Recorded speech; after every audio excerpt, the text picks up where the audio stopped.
In today's video, I'm going to be breaking down decision making in Rainbow Six Siege and how you can get better at it. I'm going to be showing you guys clips of rounds and breaking my thought process down, and also explaining why I'm making the decisions that I'm going to be making. I kind of asked you guys what you struggle with the most when it comes to decision making, and a lot of people talked about when and when not to peak, how to position yourself in these decisions, and a whole bunch of more topics when it comes to improving your decision making.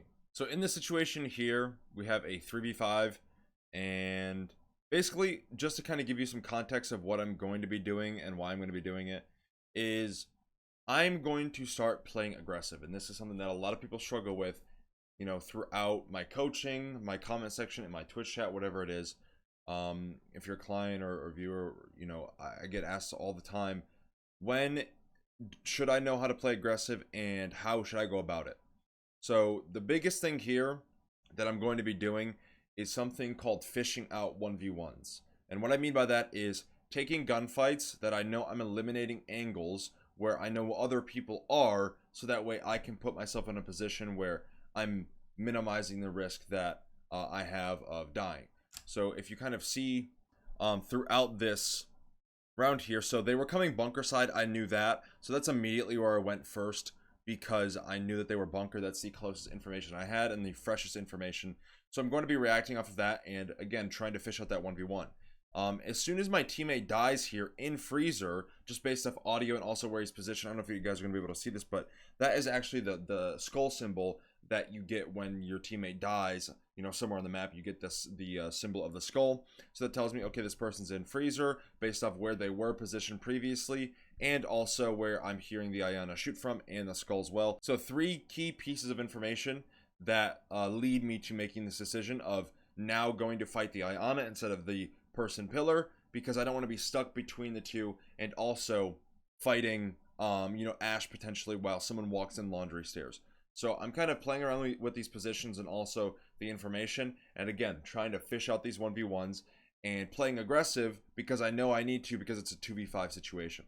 So as you see here, I'm playing very aggressive because I know I need to get these picks. If you're in a situation where it's a 2v5, 3v5, 1v, I'm obviously 1v5, like you need to fight people, but like a 3v5 and below, you need to start getting aggressive. You need to again fish out these 1v1s, go off of where people were, and if people are stacked up potentially, like let's say 3 attackers are executing one side of the bomb site and the other 2 are on the opposite side of the map, executing the other bomb site or just pushing that area, then you want to go for the people who maybe have less numbers to their advantage, because you fighting 3 people versus 2, just numbers game, it's just a little bit better off there if you are seeking the gunfights and needing to play aggressive for those reasons. So you see here, I don't hesitate because I know a 5v2, we're dropping like flies. We need to get some sort of pick, so I'm not going to hesitate here and make the Iana walk into me, because the more opportunity I give the attackers to gain more map control, get into the bomb site deeper, the higher the chances of me getting shot in my back just go up, because I know I have Ash Pillar, they're pushing the bomb site from all different directions, so I need to eliminate the pressure from one of the 2 fronts, either the people off of the bomb site who are going to be pushing, or the people who are already on the bomb site. So here I swing out, again, not hesitating. I have full momentum with this swing. I'm not holding an angle, I'm not doing anything. I see the Iana, I kill her, so I immediately start seeking the next gunfight, or at least preparing for it. And this is something else that I talk about a lot with my clients, is the ready stance. I've talked about it in the past, in past videos. But the ready stance, always being ADS, always having proper pre-aim level head height. These are the little things that add extra steps to winning or losing a gunfight that you want to eliminate as as often as possible, so that way you are one step closer to being ready for the next gunfight and things like that.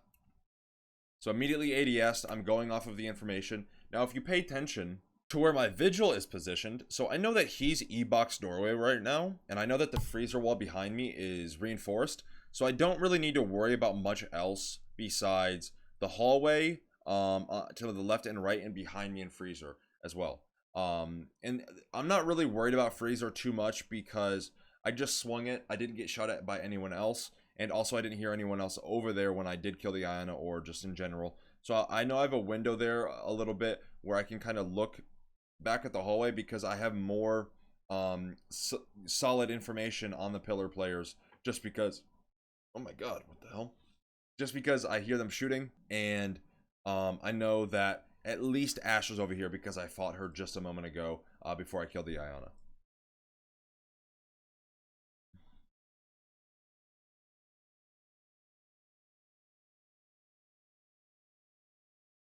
So I know Sledge is there. I fight him. I pre-fire. I check behind me just in case because there's nothing else for me to look at. I mean, I'm not going to be peeking someone while I'm reloading. I mean, that's just dumb. Like, you need to keep your gun up. So yeah, I just look behind me just in case. And then I immediately take my attention back to where I was just a moment ago, where I'm fighting this Sledge and things like that. Now, if you pay attention to how I'm holding this angle here, the reason I'm making this decision is because I have a Malusi here in that general circle that I just drew for the hallway. So all I'm really doing is just holding the cross between this angle, between the E-box door and just pillar and that and things like that, because I don't need to hold an aggressive angle into the hallway or pillar or anything, because I do have the Malusi on my walk up, so I know if someone does walk up, they'll trigger the Malusi, and then I can swing off of that information. So I'm playing off the Malusi, and then I'm also holding this angle at the same time. So there's Sledge there. He kills my teammate, unfortunately. So he's triggering the Malusi this entire time. Now I allow him to commit into the Malusi because then I'll know how deep he is into the angle. And if you look at my pre-aim here, this is why I make this decision, because it's, you know, I swing and immediately just like pre-aim exactly where I know he's going to be, and I end up injuring him. And I know I injured him because I shot him previously when he was playing on the pillar, and then I shot him there again when I just swung a moment ago. So I know that amount of bullets is going to injure that person. Now I'm making the decision actively to not thirst to kill, okay? Because I know just because I injured the Sledge, I don't want that kill. I'm focused on the next person, the next threat. That Sledge, when I know I've injured him, is no longer a threat to me because he's injured. So I'm going to worry about the Ash, who I know was pillar as well because I fought her before I killed the Iona, if you guys remember. She was bunker door walking into pillar area. So I swung the Sledge, didn't see the Ash with the Sledge. If I go back here and replay this for you guys. So here's a great frame. I don't see the Ash here. So I know that she's either going to be rotating to this door, and it doesn't matter, because if she is, then, you know, she might shoot the Malusi or whatever it is. And also the angle that I'm holding is holding the cross in general. But I swing the Sledge here. Once I injure him and things like that, just gathering information of, you know, swinging out into the hallway, I don't see the Ash there. So I know that she only has 2 lanes in order to access me in Freezer, and that is either the hallway here or the E-box door that you see me hold after I injure that Sledge. So I know I injure the Sledge. He also goes through the injure animation. So I immediately look E-box side because I know I don't see the Ash there. So if she's going to be pushing me, she's going to be pushing me from E-box for a window of time, because I don't see her when I swing the hallway. I hope that's making sense for you guys on that front of kind of understanding, okay, I swing the Sledge, don't see Ash. So process of elimination, it's a 50-50. She either comes hallway or she comes E-box. Didn't see her hallway, so I'm swinging, or I'm holding E-box because it's a 50-50. So I injure her, I see that. I injure the Sledge, I know that as well. So I thirst those 2 off now that I know that the people that I knew were bunker side are now dead. So you know, there's nothing else for me to play off of it in terms of fresh information. But I am hearing gunshots front sight, and that is the Habana shooting, and I believe she's shooting a Banshee that I placed there earlier on in the round. And my teammates are also pinging out here. So notice how I approach these angles here. I pre-aim here, and I have my gun up, you know, perfect pre-aim level, head height. So that way, if I swing into someone and they're in my crosshair, it doesn't take much for me to just headshot them. Obviously, you know, I need to aim a little bit whenever it is, but just eliminating the steps that needs to be taken from, you know, me seeing an enemy to me killing that enemy, right? So I pre-aim this, and as I'm walking up in the hallway, I actually hear, if you guys heard that audio cue there, I hear the Habana walking into the bomb site, so I swing off of that information because, again, I'm making the decisions off of the information that I'm getting as I'm rotating and playing and things like that. And this is another mistake that I see a lot of people make throughout my coaching. Link to it in the description if you guys are interested in something like this, where I review your gameplay, break it down just like this, and help you fix your mistakes that I will be seeing in the gameplay or a coaching session. Everything is on my Patreon down below in the description if you guys want to check out the coaching. But like I said, a big mistake that I see a lot of the times is Players reacting and playing off of impulse and not intel. So many people make impulsive decisions, and an impulsive decision does one of two things. One, it doesn't allow you to learn from your mistakes because it's impulsive. It's not a thought out, methodical thing, a decision that you made. Instead, it's just, oh, I want to do this thing, so I'm going to do it.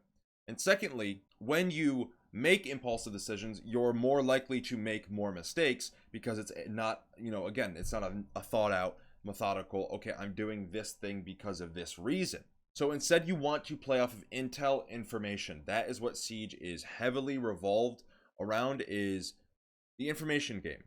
Audio cues, visual cues, call outs, things like that, pings, whatever information you can play off of, that's what you need to play off the most and as much as you can. So I walk up hallway here, like I said, I hear the audio cue of the Hibana, or just, the enemy in the bomb site. So immediately when I hear that audio cue, I'm like, okay, I don't see anyone front site right now. They could both be in the bomb site, I don't know. But I'm hearing this person. I'm not seeing anyone here, so I'm not getting any information bottom laundry stairs as I'm pre-aiming it. And now once I get the information that, hey, someone's in the bomb site, I just heard an audio cue of them walking in, I'm going to swing that and play off of the information. Does that make sense? So that's the decision there of making sure that I'm playing off of information and not intel or impulse. Just kind of that phrase that I said.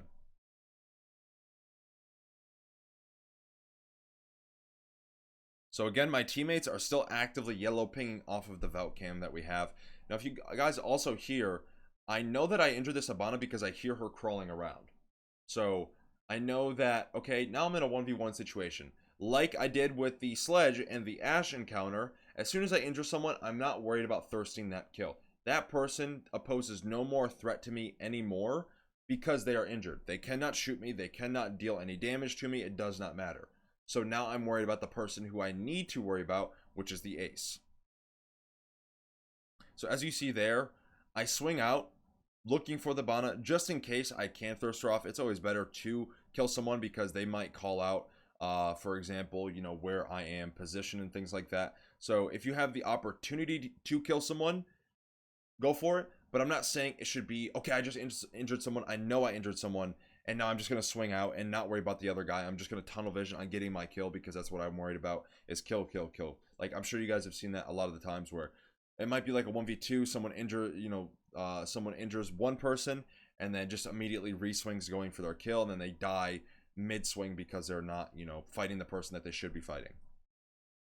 So as soon as I know that I can't kill the Hibana, I'm immediately taking my attention back to the ace. I'm just holding an angle, pretty much making him make the mistake for me. That's a big thing with decisions and positioning and things like that, is allowing the enemy to make the mistake for you. Because there's a difference between putting the enemy in a position where they're stressed out and they make a mistake and then you punish them for it. And there's also a difference when you allow the enemy to just make the mistake for you. I know that, okay, now it just went from a 2v5 to a 1v1 in the span of 25-30 seconds.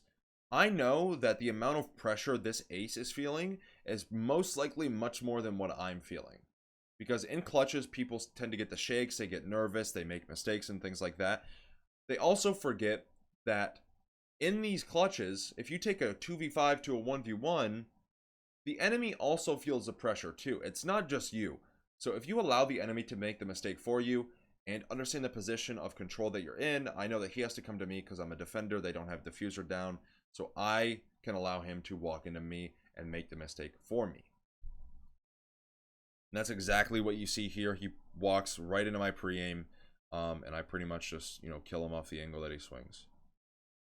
Again, here, I know he's front sight.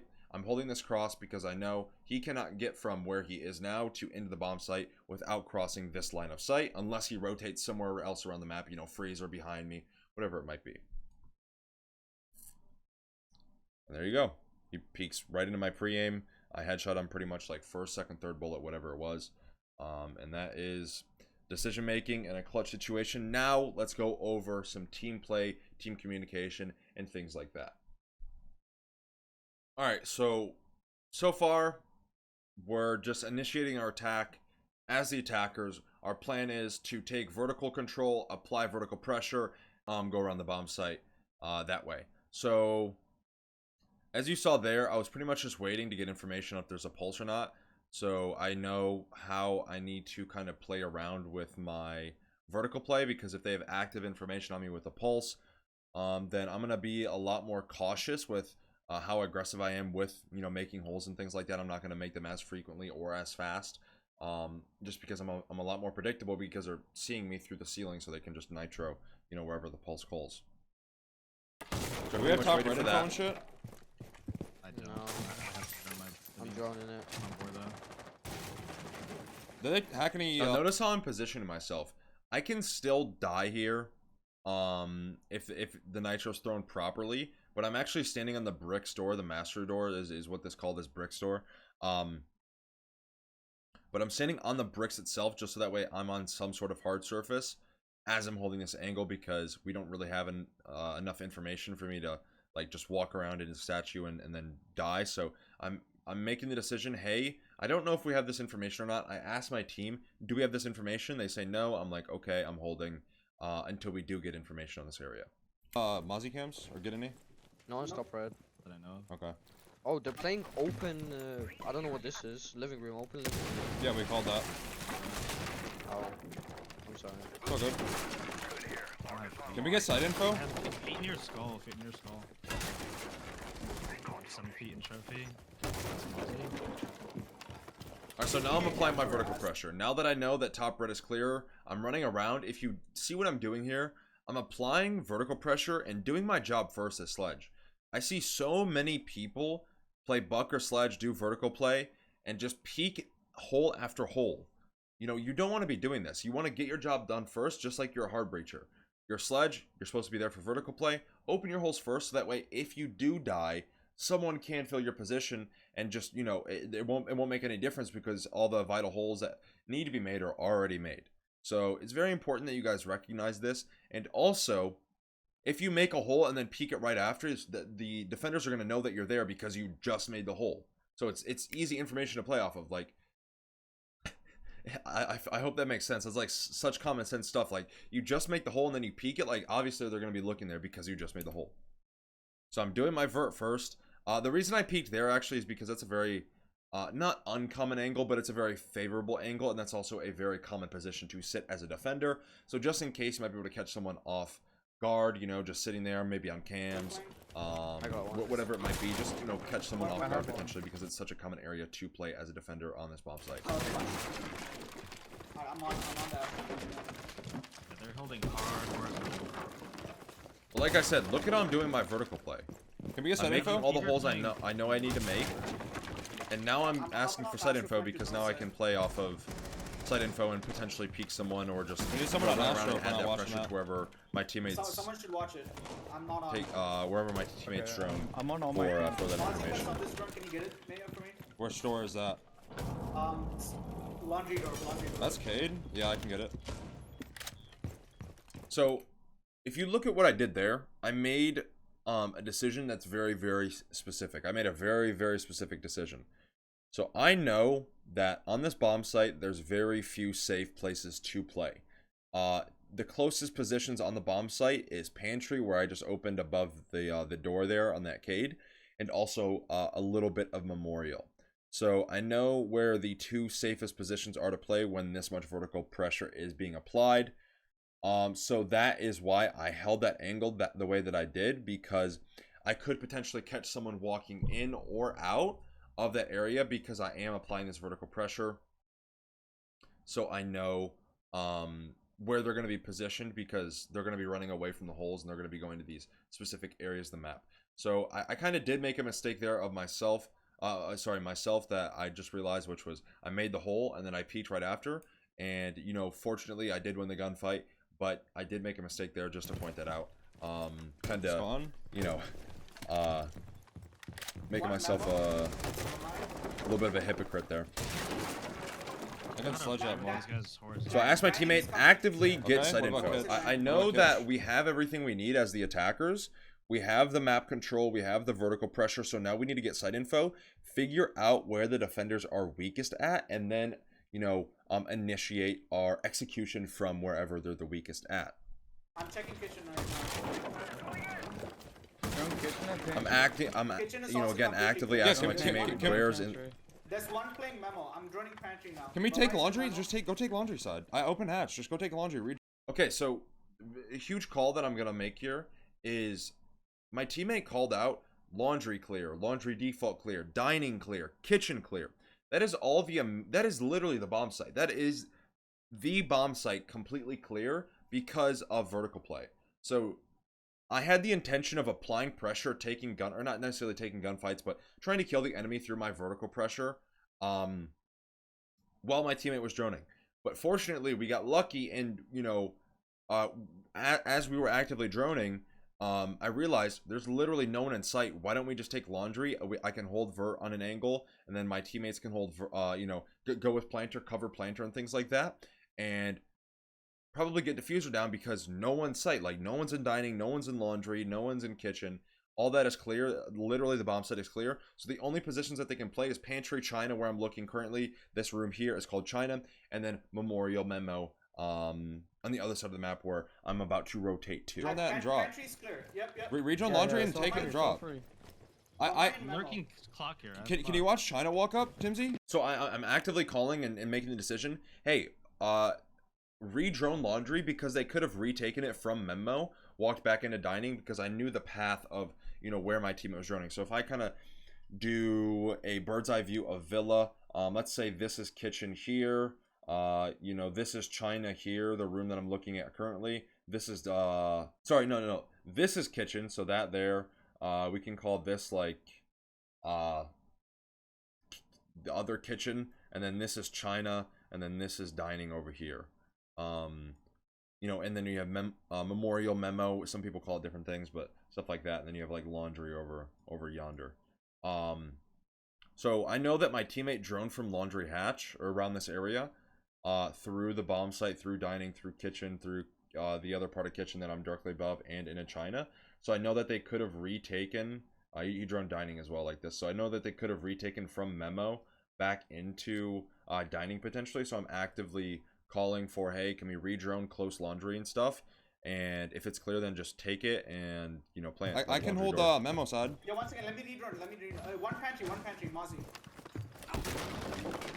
Okay, so my teammate calls one pantry, so I know where one out of the 20 four seconds. defenders are. One Memo. Am I Again, dead? I have walk-in now.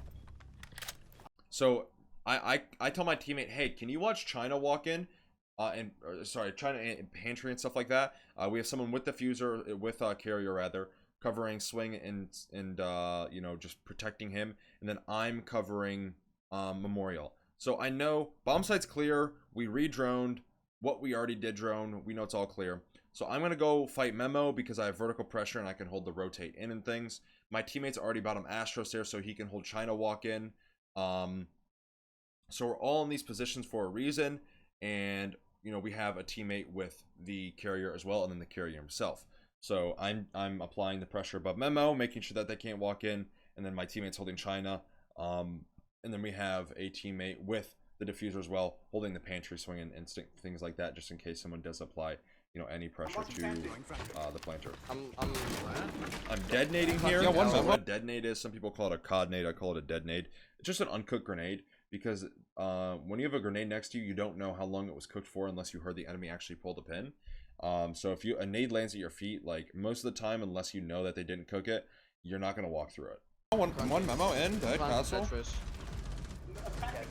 So again, I'm holding it. I kind of did a poor job here of not holding all of Memo because they could walk through the paintings wall from red into bicycles, which is the little cubby room just to the left here, extending off of Memorial that leads outside. Actually, you can, you know, vault through that from red stairs, and potentially a defender could have walked in below me and killed me, or just slipped by me, and could have been a big upset for the attack. So that's another mistake that I'm realizing that I made here. I should have been a little bit more cautious of the entire room of Memorial instead of just the doorway.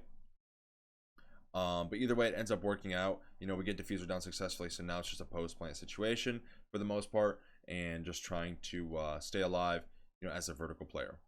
I vert. Nice, good job, GG boys. Good shit. So I tell them I avert. So what I did there, I was gonna rip the floor up pretty much, like as much as I could, just so that way I make it less predictable for my positioning and, you know, where I'm gonna peek from. Because if you make you know, let's say 2 sledge holes above the enemy, it's a 50-50. They peek one or the other. But if you have 10 sledge holes, then, you know, it's a 10% chance which one you're going to be peeking. Does that make sense? So it's just a numbers game of where am I going to peek, and I have more of I have more angles to peek off of, so that way it makes my predictability level of the enemy lower. So that way, you know, it makes it harder for the enemy to kill me. But other than that, you know, that is the decision making of a 1v5 clutch, or I guess a 2v5 technically, but it was pretty much a 1v5. And then, you know, a very successful and well-rounded 5-stack round as well in ranked. So, but that is going to be the end of today's video. If you guys enjoyed or learned anything from it, make sure you guys leave a like and subscribe to the channel. Also, let me know down in the comments what other kind of topics you guys want to see be covered in this style of tip video. Like I mentioned throughout the video, there is a link to my coaching down below. So if you guys are interested in improving in Rainbow Six Siege, I've helped over 250 clients on PC and console, and they've all seen improvement. I also have a review channel in my Discord if you guys are a little skeptical and want to read reviews or just get a little bit more information before you dive into a coaching session. Coaching starts at $7 a month, and I know that you will like it if you do come over and get some coaching. You can find links to all of my social media as well as my Twitch. So come stop by my Twitch, drop a follow, say what's up, ask me questions. I love talking to you guys. But with all of that being said, I hope you guys enjoyed. I hope you learned something new, and I'll catch you guys in the next one.